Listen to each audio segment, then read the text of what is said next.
You are listening to Power Marketing with Kevin Lee. Kevin and his agency Did It have helped thousands of businesses win through superior marketing, as have his books, articles, speaking engagements, and the E-Marketing Association Power Marketing podcasts. Here's Kevin. And I'm here with Taryn Rayment, the Chief Marketing Officer at FTD. And we're going to talk about digital marketing and how FTD is changing how it's been doing digital marketing pre-pandemic, post-pandemic, and during the pandemic. So thanks for joining me, Taryn. And, the first question is really more about brand perception. I have a certain way I think of FTD from when I was a kid, and it was sort of a brand name even then. But it seems like the FTD brand has evolved over the years. And sort of, is that something that happened on its own, or was there sort of a concerted effort to sort of change the brand, particularly under your stewardship? Yeah, I mean, there was definitely an effort. I'll actually start with giving a quick brief background of FTD in general. So FTD was started in 1910 as a collective of florists who wanted to change the florist industry and allow consumers to send gifts to those who lived far away. So back then they did that via telegraph. Obviously now we do it via ftd.com and proflowers.com. And it's really floral arrangements are crafted and delivered by one of our florists, or we have a variety of other gifting options as well. So to your point, and since I've started, so that was about 18 months ago. And since me and the other new members of the leadership team have started, we've really been hard at work changing the brand practices and just overall perception of the brand. One of the main focuses has been on improving our relationship with the florists. So, I mean, they're our partners. They should be treated that way. We do a lot more than just send them orders. We also support them via technology and marketing services. So we've made a number of changes and investments to ensure that we're always continuously just like lifting them up and making sure that they're prosperous as well. So we've invested into modernizing our infrastructure to better serve them, and then through tech and marketing offerings too that I just mentioned. So we've also continued to evolve the brand messaging, and we're very peak driven. I mean, Valentine's Day and Mother's Day are like the two big ones for us. There's so many moments throughout the year that we should be top of mind for, not just those two. So we've ensured that our marketing campaigns speak to that better than they have previously. And just overall, I'd say the look of the brand continues to evolve too. We've been testing into new channels, into new types of creatives. So we're kind of learning what works, what resonates with our consumers. So for example, CTV and radio are fairly new channels for us. So they're brand new assets we've had to develop. And it's been fun kind of going through that journey too. And then we've also created this data-driven test and learn environment internally, which has allowed us to explore lots of new marketing channels and tactics. Previous to me joining, our marketing was very much focused on the lower funnel. So we put in place new KPIs, which are kind of based on which area of the funnel someone would fall into. And we're really just referencing our attribution models and our analytics tools to kind of see what's working and what's not. And just these tactics are allowing us to expand our reach and just measure success more appropriately than we had been before. And then last but definitely not least, I mean, we've put a lot of effort into maintaining existing and finding new brand partnerships. It's really allowed us to reach new audiences in a different way than kind of that traditional media buying too. Right. Well, that's great background. You mentioned your hyper seasonality, which immediately had me wondering, how big is the B2B opportunity in floral and in gifting? Obviously, there's an entire promotions and incentive industry that gives you stuff mostly that you don't want as swag, right? And it occurs to me that, you've got a beautiful orchid behind you, and, I might prefer to get that, right, as a business gift, as opposed to something that I'm going to throw away. Do you feel like there's untapped opportunity in the B2B side of the business? Yeah, we have a pretty large footprint in the B2B side. Like I mentioned, our partnerships are very important to us. And I think especially kind of in this COVID world, to your point, like we want like a gift that has a little bit more meaning. So we've definitely seen that those relationships have expanded, and yeah, they're incredibly important to us too. Are companies actually using floral and plant related gifts to send to their staff's home offices to help beautify the home offices? We're seeing that a bit, yes. We actually do have some corporate partners where they're utilizing that for us, or utilizing us for that. We see a lot of self-consumption too, as you can imagine. Yeah. They're just everyone who's working from home is trying to beautify their space. There's been lots of studies that say it increases productivity and just makes you happier. So yes, we've seen that as a trend as well. Great. Well, at least that smooths out the hyper seasonality, so you don't have to where you can actually, maybe make sales not only Valentine's and Mother's Day. um, email has really taken on a new meaning in the last few years, in that it's not just a communications channel and a CRM channel to communicate with your customers, but most of the platforms that allow for custom audiences use the email as one of the two factors, right? Often sort of cell phone number and email are the two primary indices around which you can build the custom audience. Have you found that using your email lists and creating segments and then using custom audiences around them has been powerful for you guys? Absolutely. I mean, email has always been a valuable channel in general. And then to your point, that email address data point is incredibly important. Especially now that we're kind of venturing into this cookieless world. It's just becoming ever so important. All the data that we can collect about a consumer, it just will improve our performance. So yeah, I mean, we've definitely, that was one of the first things when I started, was to make sure that all our data was in order. We were able to segment it appropriately across different channels. One of the obvious being email, as you mentioned. Making sure we're messaging people who are active and not just bombarding those who aren't. And then using those lists to within all of the other channels. So for lookalike modeling, to acquire new audiences, to retarget in different ways via other channels too. So yeah, it's incredibly important for us. So does FTD have this sort of typical 80-20 rule that you would see among customers, where there are these sort of power customers who are either big personal consumers of floral products or heavy gifters? And do you treat those differently from a marketing communications perspective, the way you talk to them? Absolutely. Yeah. I mean, our ultimate goal is to be as relevant as possible in all of our communications with our customers. So yes, there's definitely a group of consumers who are a bit more active than others. And we have all their data points on what they've purchased, what they're interested in, what they're browsing. So we definitely make sure we're relating the correct message back to them. We also have our loyalty program group as well. So, they're our most loyal customers, for lack of a better way to say it. They're purchasing 4 times more as often as our non-loyalty members. They're also purchasing more full price, as opposed to just when there's a promotion. They're purchasing more across merchandising channels. So whether that's flowers, plants, gifts, you name it, they're kind of going across the board. So we definitely have a few different segments that we're kind of splitting out appropriately. Right. The other segment that I got thinking about as I thought about your business was the procrastinators, right? Because you guys have a really strong store footprint, and that gives you a little bit of an advantage when it comes to meeting the needs of the procrastinator, that perhaps other options in the marketplace don't have that ability to sort of fulfill at the same speed that you do. Do you feel like that the consumer understands that this footprint that you've got is perfect for procrastinators? They do. That's one of our most relevant messages. There's a lot of procrastinators out there. And to your point, I mean, without our floral network, we would not be able to do same day delivery. So it's thanks to them that we're able to have that functionality, and that's ideal for procrastinators.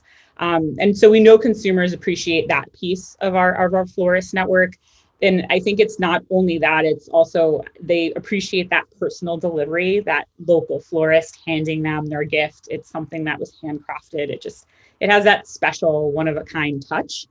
And then they're also supporting local business, which we all very much think is important. So I think they appreciate it. Yeah, you mentioned one of a kind, right? And that's always been one of my questions around your business, which is obviously for merchandising purposes on your website, you have to sort of show something which looks the same all the time. I mean, it's sort of the same mix of flowers are in it, and that's what the person's clicking on. That's what the person's buying. But at the local level, I can imagine that the florists want to be more creative and they want to perhaps add a personal touch to it. So, what level of flexibility do they get in being sort of creative and artistic with something that comes through as item number 2431, right?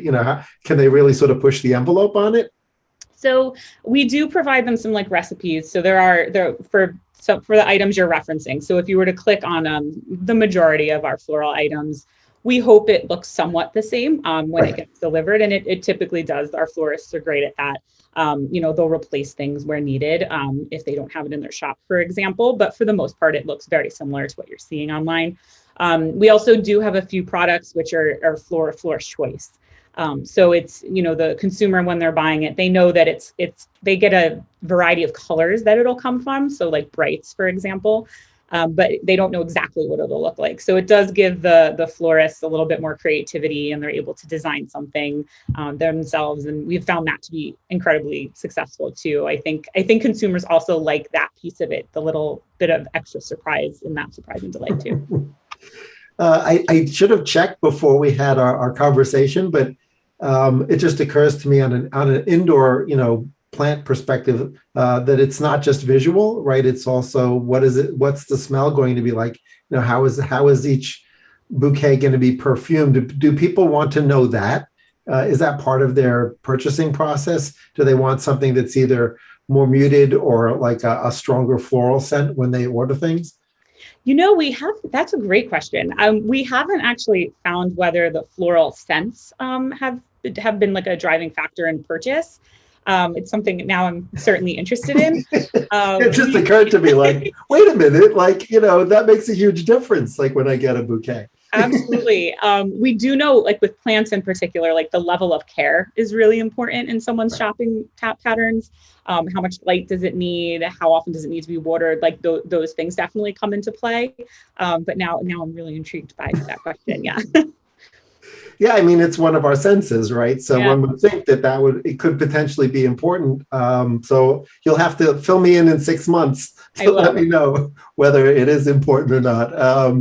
Has the product mix changed as a result of the pandemic? I mean, are you seeing like a very different mix of orders, either from like size or any other sort of obvious shifts in product mix? Yeah, I mean, it has. We're continuously evolving our product offering. I think there were some pandemic related factors, and there are just some general consumer trends that are forcing us to do so. We did find, especially which kind of started during COVID, which makes sense, that self-consumption started to rise, particularly within plants and florals. And that kind of drove us to expand our offerings, as well as launch like different items that were a little more catered to do-it-yourselfers. So planting items, bulk flower boxes, among a bunch of other things. We also found new and unique gifting item partners, which allowed us to expand our food offerings and then some other non-plant and floral items too. So yeah, I mean, we're continuously looking at the trends and seeing what would resonate and looking into investing into that as well. Do you feel like the FTD brand can expand outside of floral effectively into gifts that have no relation to floral, because it's floral is such a gift-centric category already? We have, yeah. And, our gifts that we've had on the site for years have performed well. As we start to expand into different categories, we're seeing that those are becoming even more exciting for the consumers. So yeah, FTD, while they're mostly known for florals, I think we're also known as sort of like the gifting expert.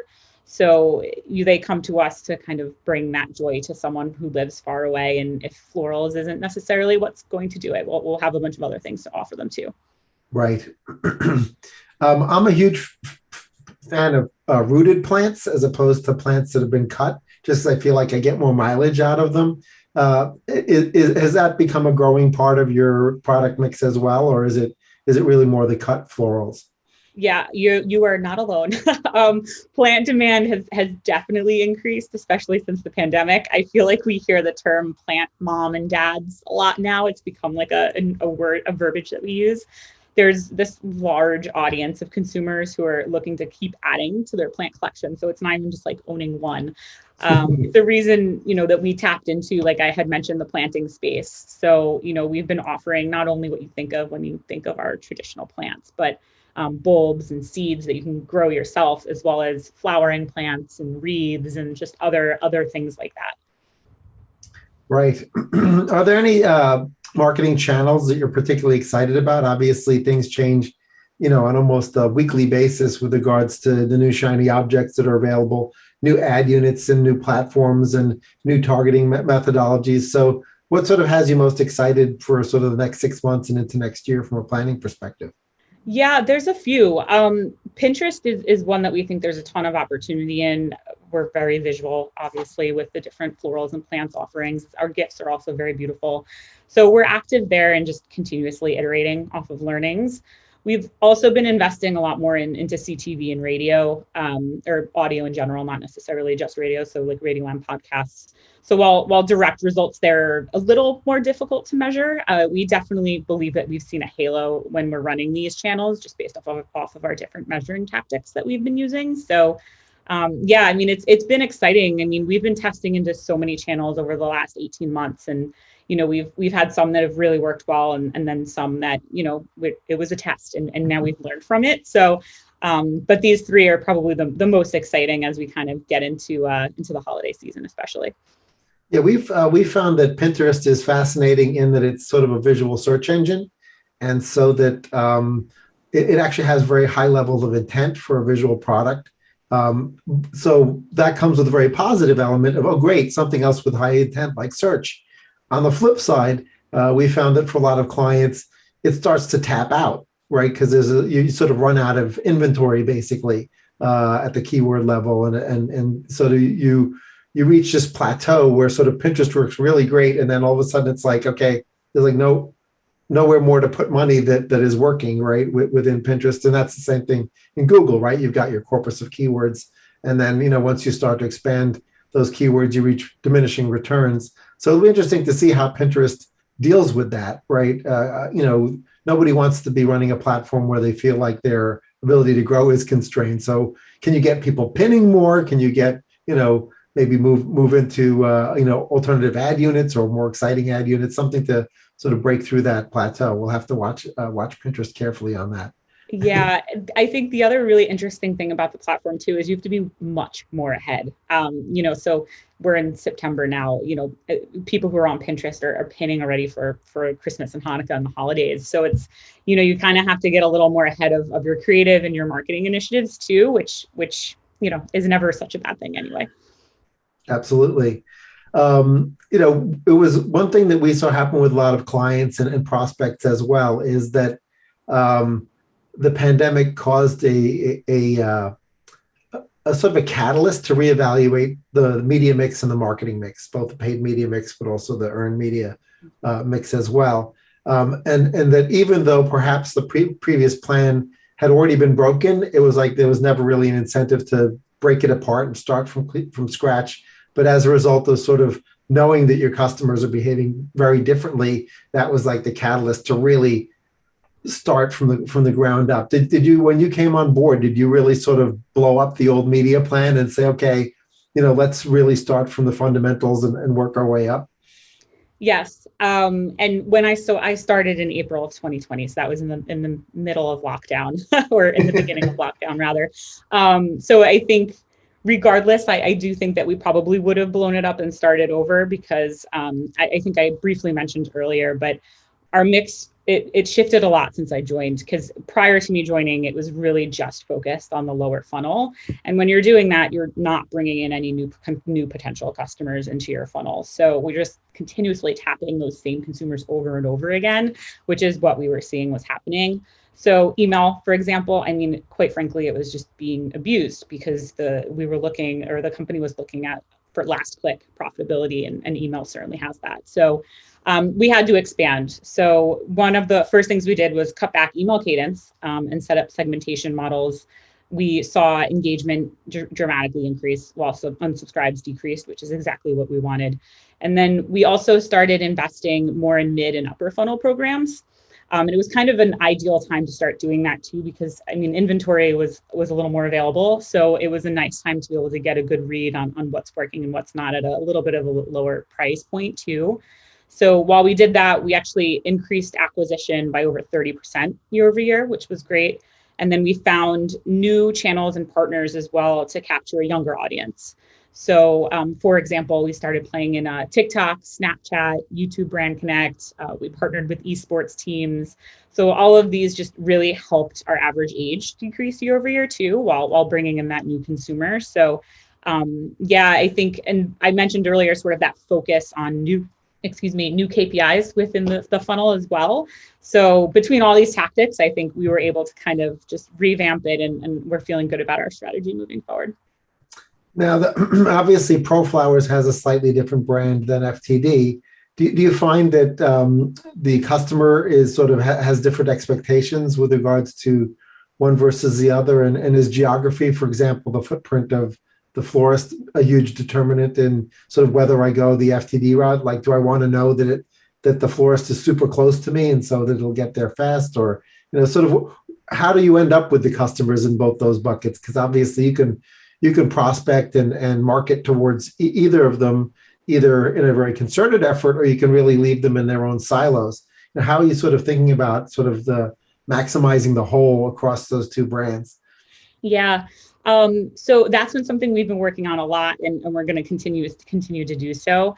So the main differences between the two audiences that we've realized, ProFlower skews a bit younger, a bit lower, looking for a bit of a lower price point, skews a bit more male, whereas FTD is somewhat it's basically the opposite.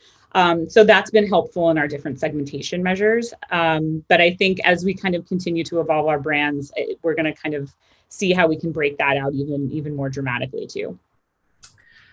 Are influencers a thing in floral, right? Influencers are obviously a hot topic in a lot of marketing. If you can get earned media influencer coverage, that's obviously the best. But influencers now seem to have their hands out every time you talk to them for payment. But I was curious whether you see opportunity within the influencer marketplace. You'd mentioned you're doing things in TikTok, but I wasn't sure if you were doing them purely from an ad format or whether you're actually also finding TikTokers or Instagrammers or YouTubers who might be talking to your audiences and trying to do influencer deals. Yeah, so within YouTube Brand Connect, we've done a lot of influencer activations, and we found them to be very successful. I mean, those influencers just have these engaging videos, and they talk about the product in such a nice way, and we're able to collaborate with them really closely on it, which is great. So we've done a bunch there. We've also done some in a more organic fashion, as well as through our affiliate network too. So we're still kind of learning in some of those spaces, like who works, who doesn't, what types of influencers, things like that. But YouTube Brand Connect has been one area in particular that we've definitely seen success. Have you done any testing on whether a certain percentage of your florists are actually sort of potentially micro influencers that could be content creating for you and with you? Yeah, so we have actually, we've done some content on our own channels when it comes to working with our different florists. We also, on some of our partner sites, we've actually done some content pieces which feature our florists. And I mean, some of them have just these incredible stories. It's so nice to hear. I mean, some of these shops have been around forever, and they've just been passing them down through the generations of their families. And some of them are just so involved in their communities. They're just making such a big difference there. So these stories have resonated really well with consumers, as they should, because they're incredibly intriguing. So yeah, we've definitely done a bit of that as well. Great. Well, those are all fascinating areas. I look forward to seeing what you continue to do with the brand over the next 6 months or a year. And we'll stay in touch. Yes, sounds great. Thank you so much. Kevin Lee's Power Marketing is available on all your favorite podcast networks. Kevin loves helping businesses excel at marketing. Having marketing challenges? Just like Santa in The Miracle on 34th Street, if Kevin can't help you, he'll know someone who can. Find him on LinkedIn, subscribe, or follow.